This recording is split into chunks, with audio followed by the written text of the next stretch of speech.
Good morning, everyone. It is Jennifer from Tarle Speech. Nice to have you with me here today. It's almost the 4th of July here in the United States, so I'm got my red, white, and blue on. I have blue pants on. So it is Monday. Let's get at it. I have another class on stress, and I've been getting a lot of requests for syllables, not just syllable stress, for the schwa syllable. And so today, that is what we are going to start talking about, but talking about that with another stress exception. So today's lesson is going to be on the ITY suffix. Again, that's ITY. And we are going to talk about how you say it, and then just some tips, and we'll do some practice, and then I will take questions at the end. So a big quick good morning in the chat. If you can hear me and everything is okay, please let me know. Okay, it looks like we are kind of good. I apologize if my lighting is bad this morning. I have a new ring light, and for some reason it is not turning on, and I'm not quite sure why. It was working. I'm going to try it in another port here just to see if that will work, but it is just not cooperating. All right. So did everyone have a great weekend? Did you do anything fun? Yeah, this is still not working. I don't know why. I'll play with it later. Sorry about that, guys. I think it's somewhat okay, the lighting. All right. So I'm seeing some people's things trickling into the chat. Looks good. About and about. We talked about. Yep, you can pronounce those exactly the same way. And illusion and illusion. You can pronounce those exactly the same way as well. And I would actually have to, illusion, is that a real word? I would have to Google that, because to be honest, let's see. Let me Google that quickly. ELIS.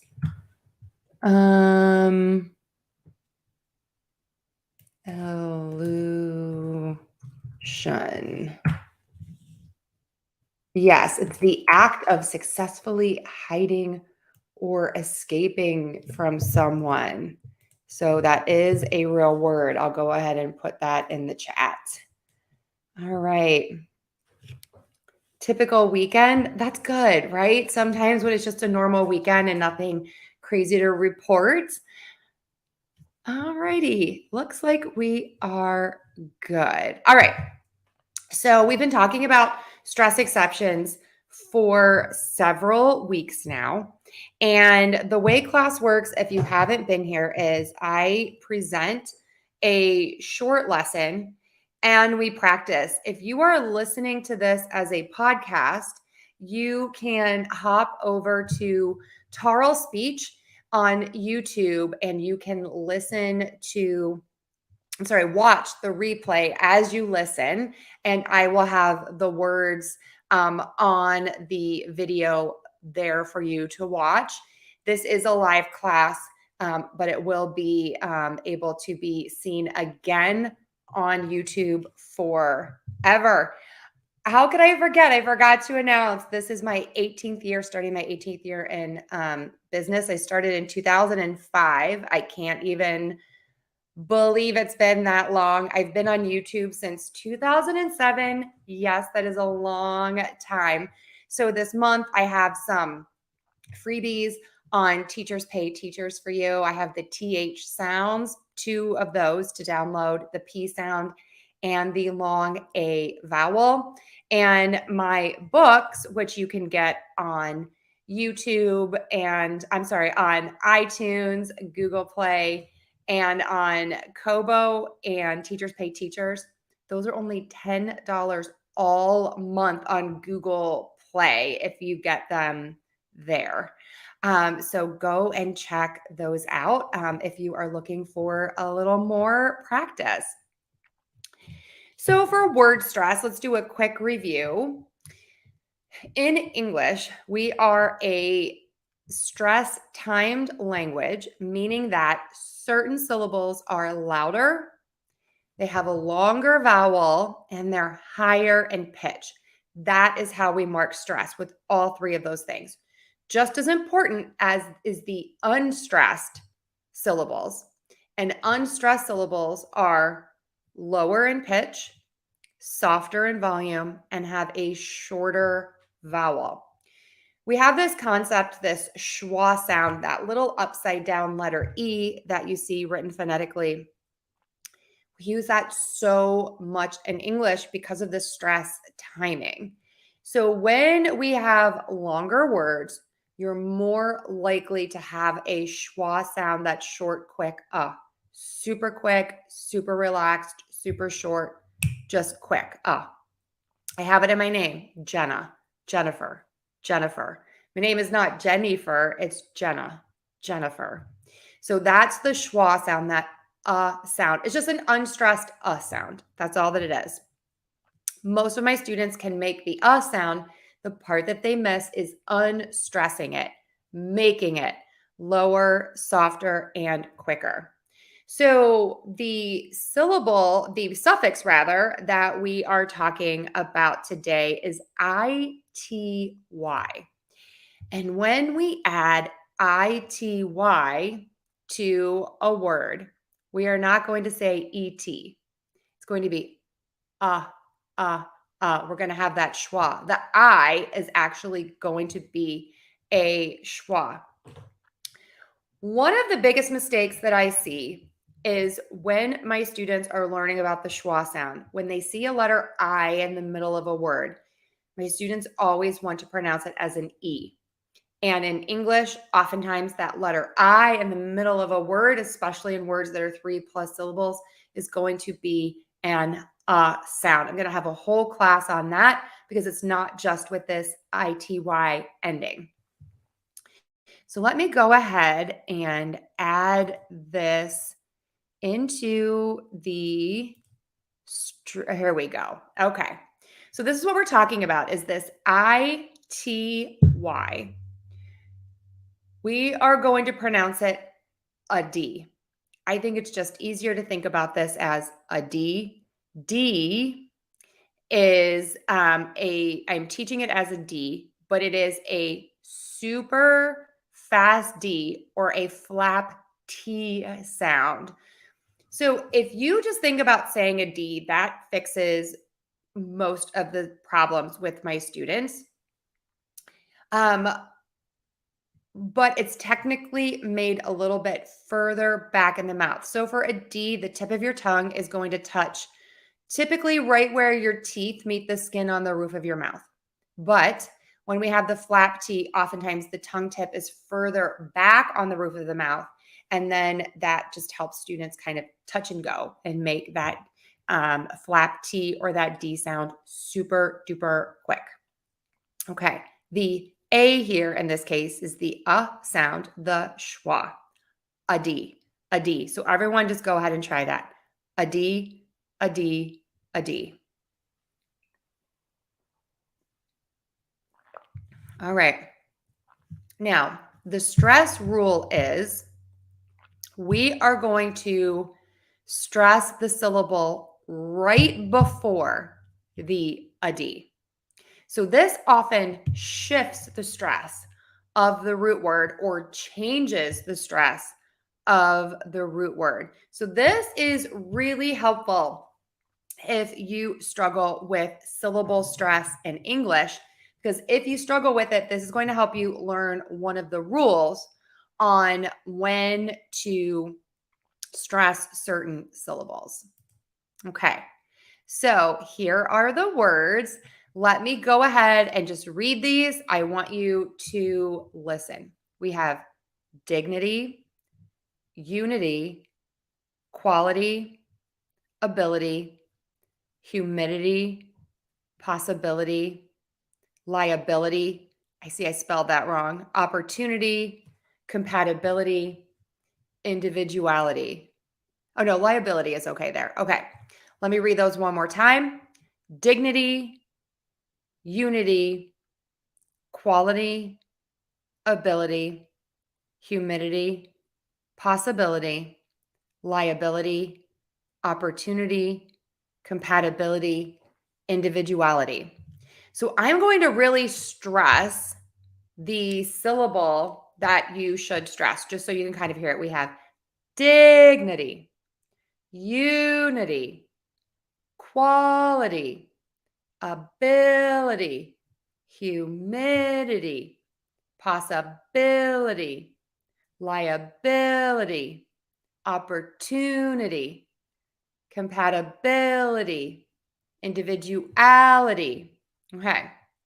So now what I'm going to do is I am just going to read one word and I want you to repeat after me. So we have dignity, unity, quality,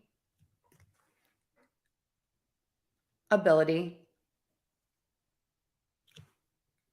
humidity,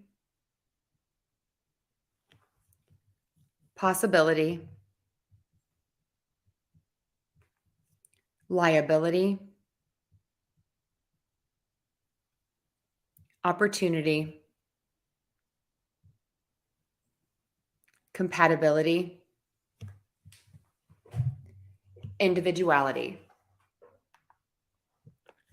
Okay, so now what I'm going to do is I'm going to read the whole list of words and then you can take a turn. Again, if you are listening to this as a podcast and you're on a walk or you are in your car, just try to remember as many words as possible and then repeat those. And if you want, you can always hop on over to YouTube to read those along with me. All right, so let's do the whole list. We have dignity, unity, quality, ability, humidity.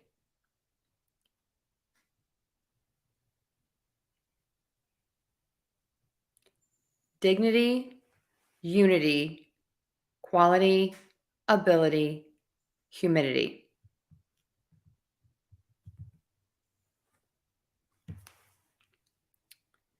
And row 2, possibility, liability, opportunity, compatibility, individuality.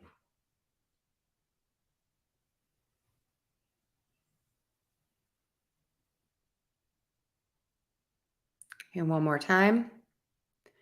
Possibility, liability, opportunity, compatibility, individuality.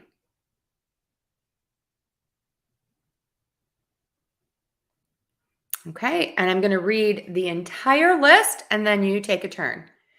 Dignity, unity, quality, ability, humidity, possibility, liability, opportunity, compatibility, individuality.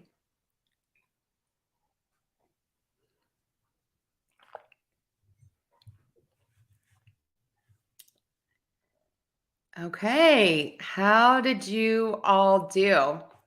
I was trying to monitor the chat at the same time, and someone did ask, what does compatibility mean? And compatibility means that two things can occur together in a relationship without any problems, without any conflict. We often use this word to talk about relationships. Are you compatible with the other person? So, do you have compatibility? Okay.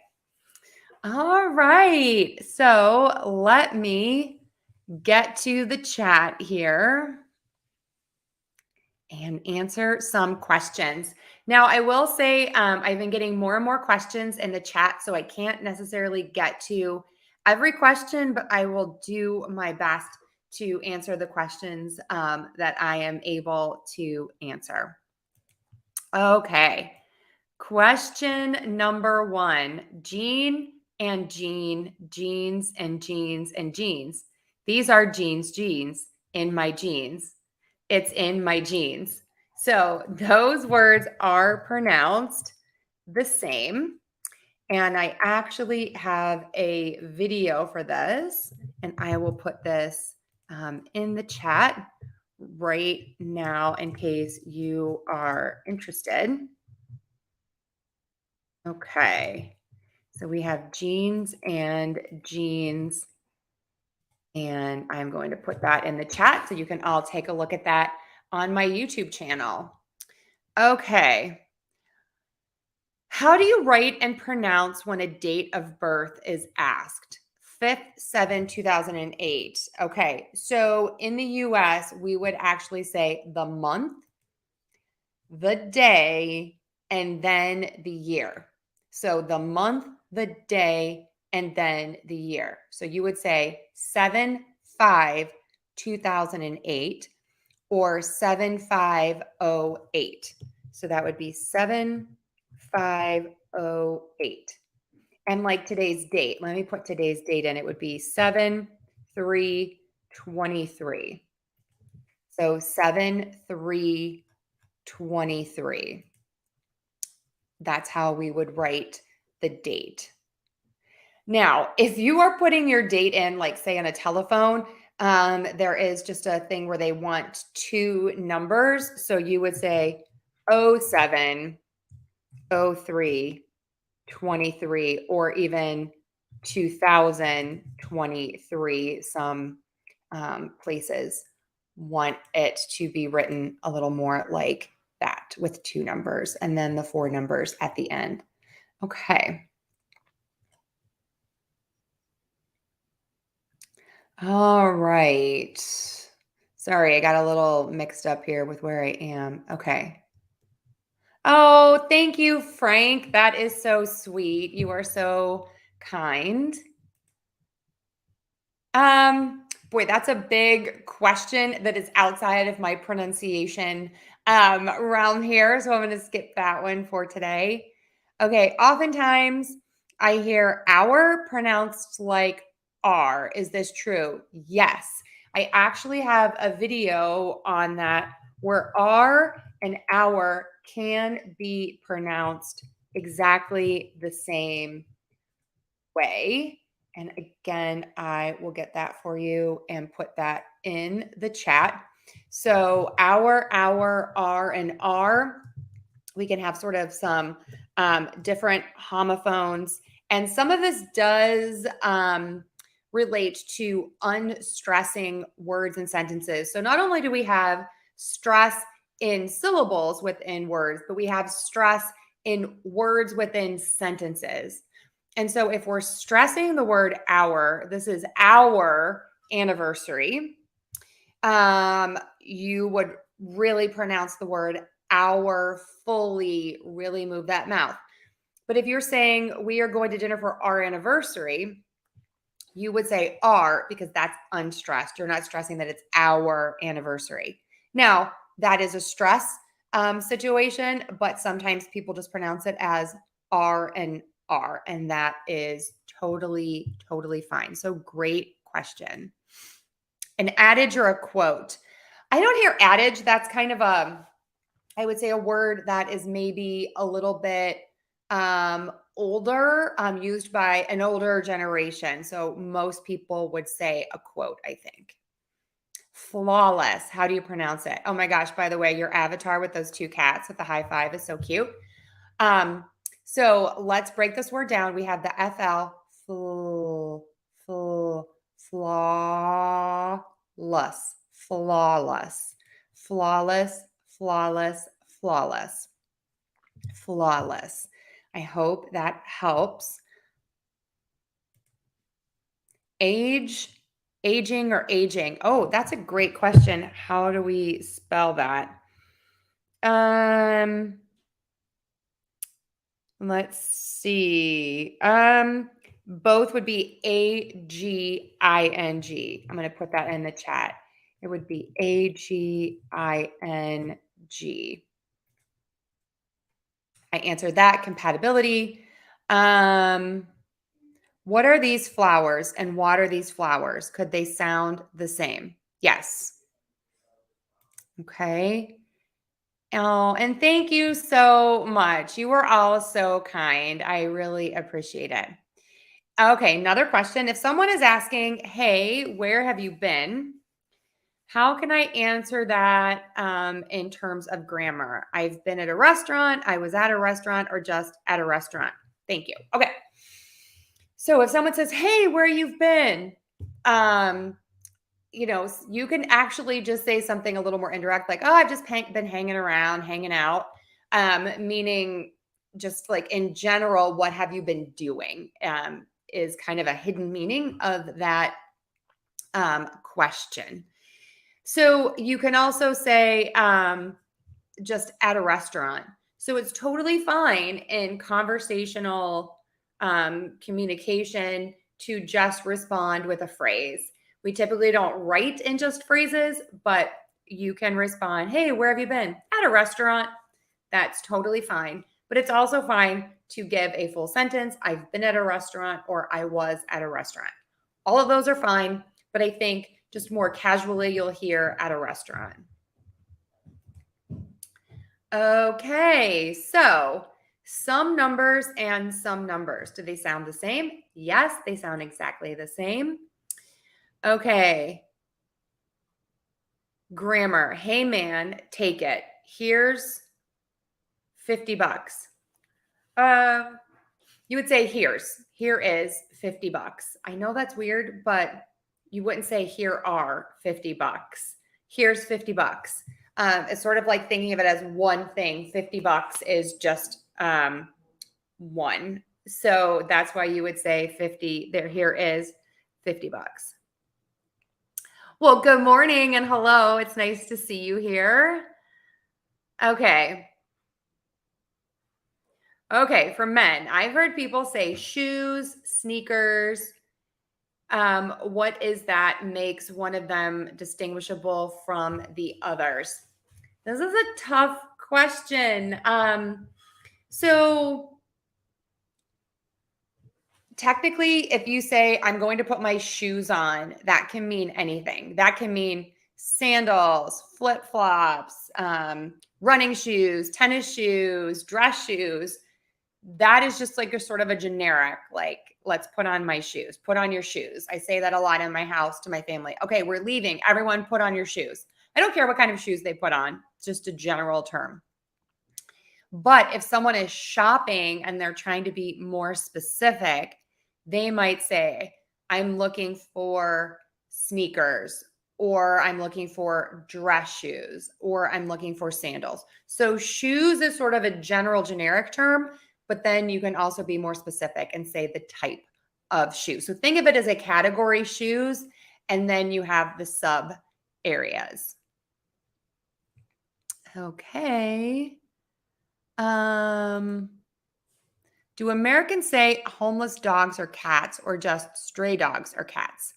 Typically, just stray dogs or cats would be the term. Although it is interesting in the US, there aren't many stray dogs and cats. Usually people will give their cat or dog to a shelter if they can't take care of it. So it's more shelters in the US now, which is like a switch from when I was younger. And there would be a dog catcher and they would come and get stray dogs and cats and take them to the pound. And then you'd go and adopt an animal there. But now it's these shelters where typically dogs and cats live until someone comes and takes them.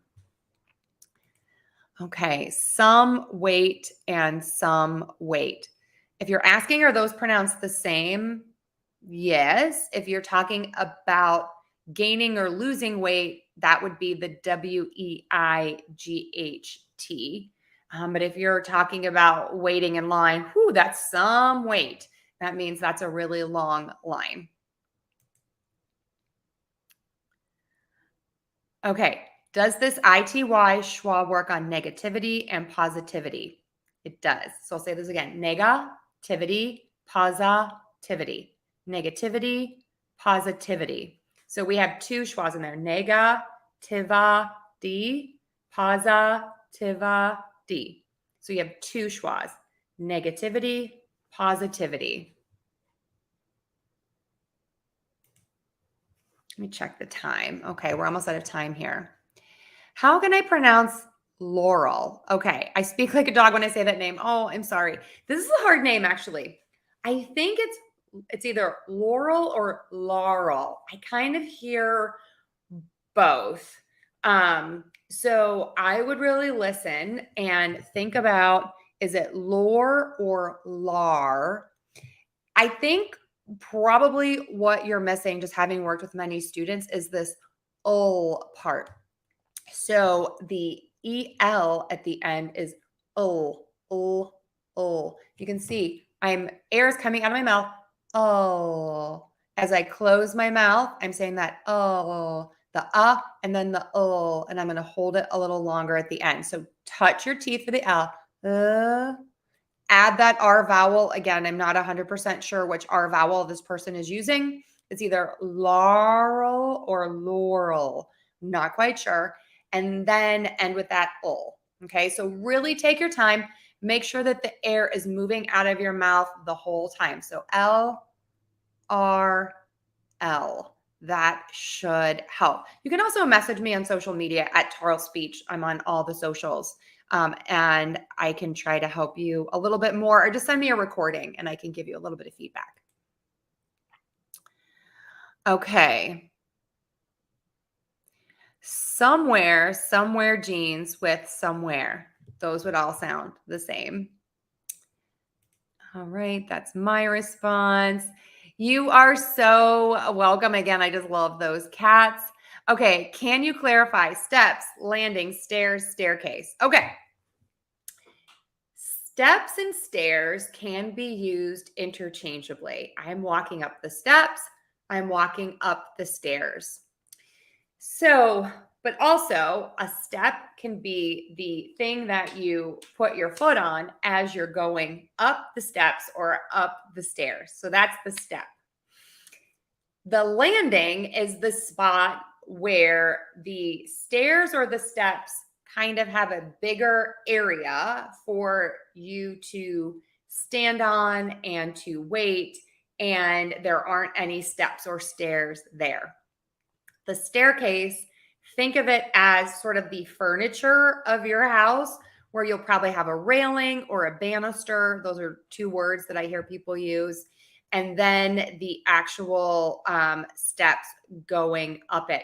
Oftentimes you'll hear that word staircase, like in beautiful old homes, and they have these very ornate, beautiful staircases that have spindles and beautiful carved wooden railings and banisters. So I hope that helps. So steps and stairs are kind of the same. Staircase, think of it as the furniture. Landing as the spot where you would maybe have a place to stand and just wait, or to switch directions. Sometimes you have steps or stairs going this way, then a landing, and then maybe the stairs will go another way. Okay. This music band spectators, band and band, they are the same. Yes. Do you want to say hi? Want to? No. Okay. My little girl is in here, Claire, but she doesn't want to say hi. And she needs scissors. I'm going to get her scissors. Okay. So here is band and band. I'm putting this in the chat. Okay. I don't like your house. I like his and hers. Can I say the H and his and hers? And can it be silent like is or ers? I like is or ers.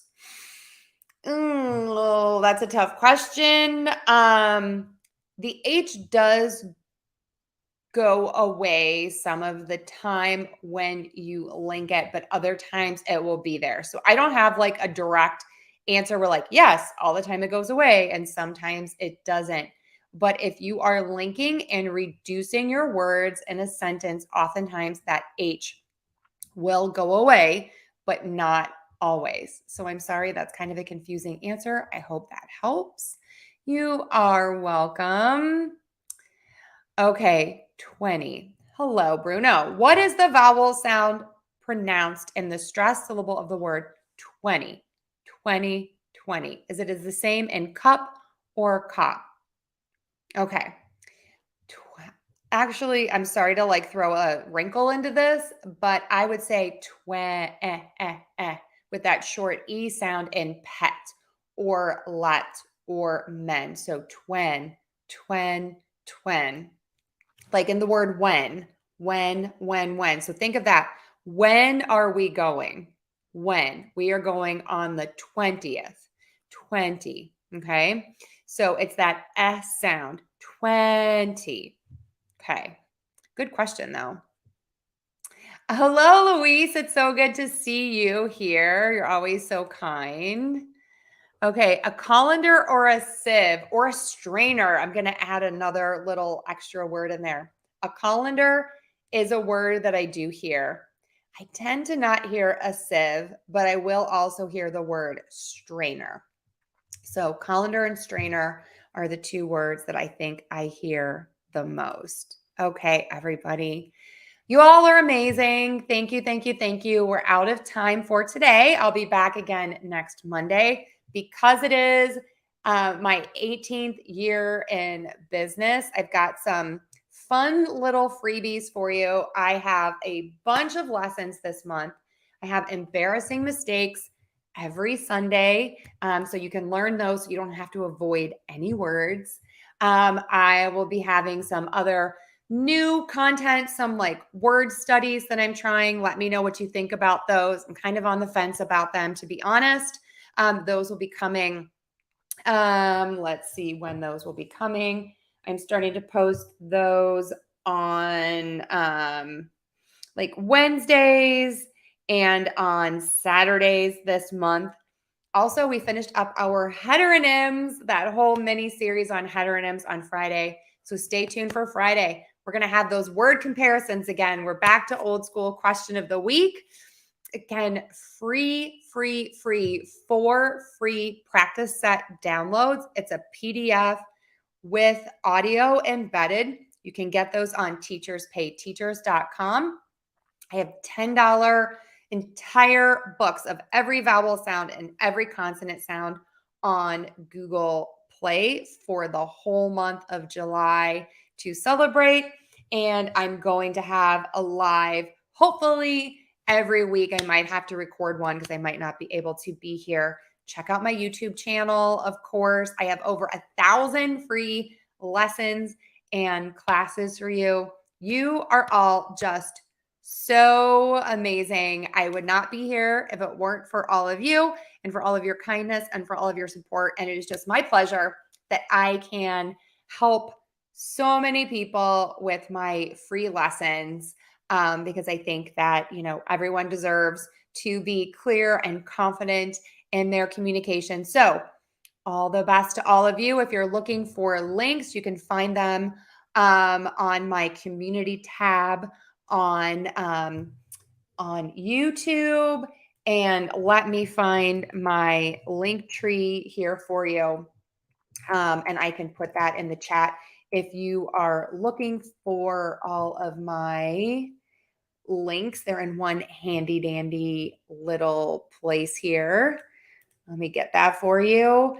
And I think that's it. This podcast will be posted soon, and you can take a listen to that. Please download it if you don't mind. And as a little thank you, if you don't mind, for maybe an anniversary present, if you can all give me a like and share me with your friends. That's how I grow. I don't try to do any fancy things. I don't try to do any bait clicking so that you just watch my lessons. I just try to answer your questions and give you the content that you want without all of the fancy dancy craziness of trying to get you to click because you don't want to. So you all help me by spreading the word. So thank you, thank you, thank you, Thank you. And I will see you all tomorrow for a 2 for Tuesday, for another free lesson on Wednesday, a new question of the week on Friday, and then a new word study on Saturday, and an embarrassing mistake on Sunday. You're not going to want to miss it. It's talking about poop. It's fecal and fickle. So you're really going to want to make sure that you're here for that. So, all the best, everyone. Have an amazing week. And if you're in the US, happy 4th of July.